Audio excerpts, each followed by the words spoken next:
I have been sat around trying to connect the dots and figure out how Regi got himself onto From the Gamer, a team with elite talent such as Alpha Yi and Violet. I just don't know how he did it. What insane dirt does he have on these players? Does he have proof that Violet was paid off to jump on King's Row in the 2021 playoffs? Does he have Alpha Yi's family held hostage somewhere? Did once again Violet have some choice words for Mercy players and he doesn't want the world to know for some reason? I just don't understand. Look at this team and then look at Regi and try not to smile. Violet is very easily the highest value support player in the game. This guy has a very strong main support now after playing it for the past 2 years. He's still one of the best flex supports in the game and he brings winning intangibles. I mean, just look at the shock. They went from grand finalists with Violet to massive disappointments and went so far past the point of no return that Krusty had to bring in not one but 2 white boys to try and save the team. They were in double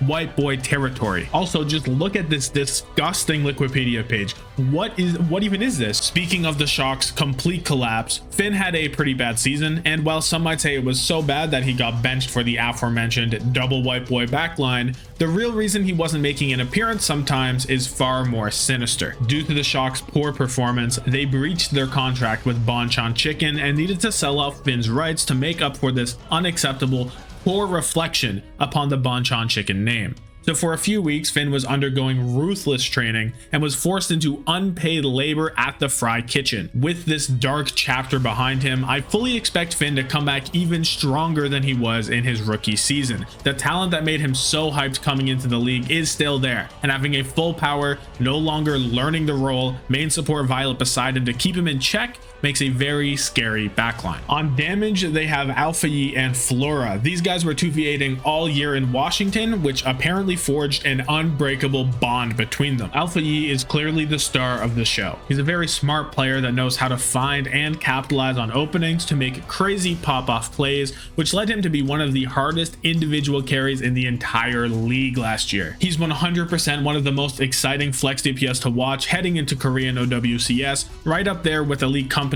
such as Proper, Stalker, or Pelican. Flora, on the other hand, is underappreciated. He had some crazy pop-off moments to supplement Alpha Yi, and surprisingly has one of the best tracers among hitscan players. He's a solid hitscan who is dangerous if the enemy is too preoccupied in trying to shut down Alpha Yi and leaves him alone. However, this is not his true value. Flora brings something unique to the table, something many have tried and failed to imitate. Flora is the ultimate gambler. 99% of Hanzo players stop shooting right before they'd find a pick. Peek the Widow again. Take the duel with the Genji. Having a 30% chance of finding a random pick on top of Alpha Yi's 60% chance to just outright win the fight is a broken combination that must be looked into for the competitive integrity of OWCS. The saving grace of this team is that Regi is not the sole tank. Bernard, who effectively just came off a season break just to pull up for playoffs and play the best Sigma in the entire tournament, is just chilling here. It really surprised me that he wasn't on a team for most of season 6. I mean, he wasn't going bonkers in season 5 for the Spark, but he was easily one of the better tanks at adopting the Overwatch 2 style, and even now, there are very few off tanks around better than Bernard. After Hanbin, you're praying Max can actually be the guy he was supposed to be, or you're like the #1 Hoppa fan of all time and you try to pull him out of retirement. Bernard is 100% the guy you want on this team. They're not settling at all when it comes to Zarya, D.Va, or Sigma gameplay. So far, all of these players have been great, and I don't know how much say Neko or Yaki had as coaches in this lineup, or how From the Gamer was even formed, but if you look at these 5, they did a banger job. Also, Coach Yaki is hilarious, but I'm sure Unter will have many words to say about that on the next Uncoachable podcast, so I'll just leave that to him. There's literally nothing I could say about Yaki that Unter hasn't already said. Anyway, this all comes back to how is Regi on this team? Like, who gave this the go-ahead? He has no prior relations to any player or coach from what I can see, so it's not even a Nepo pick. His niche as a good ball player isn't even unique anymore if Mag is available, who is more flexible, or Junbin, who has significantly higher upside. Now, truthfully, his Winston isn't unusable, and he was actually playing quite well on the Orisa towards the end of the season,